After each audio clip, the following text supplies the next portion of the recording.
Tesla Giga Texas wins over analysts with manufacturing prowess. Tesla Giga Texas won over analysts at Deutsche Bank with its robust manufacturing prowess after a tour was given to the firm by the automaker. However, there's a catch with the positives that would affect the short-term outlook for the company.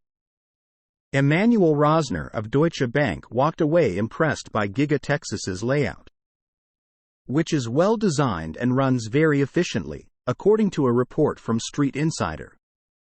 Investors will be pleased to know the automaker is evidently moving forward with Cybertruck-related projects, as Rosner said tooling for the vehicle is being ramped up. Outside of the Cybertruck, Tesla is continuing to install more production and manufacturing capacity in the plant, which will not only help the company's overall volume swell to millions of units, but it will also result in cost reductions in the long term. This is where things get dicey.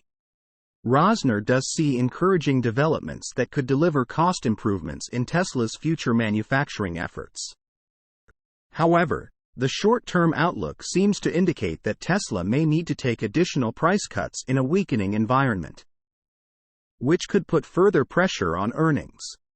Tesla did lose a bit of its automotive gross margin with the price cuts in Q1, which brought the figure under 20%. However, Tesla maintained the drop was manageable. Profits will begin to recover as production continues to scale up. Mid-term, Tesla confirmed that it is working on developing 2 new models on its next-gen platform and represent its highest priority at present.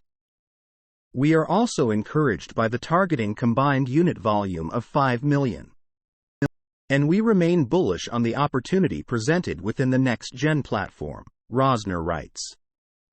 Moving forward, Tesla's Giga Texas plant will likely become the automaker's biggest contributor in terms of production, displacing Giga Shanghai. Source: reposted and summarized from Joey Klender at Teslarati.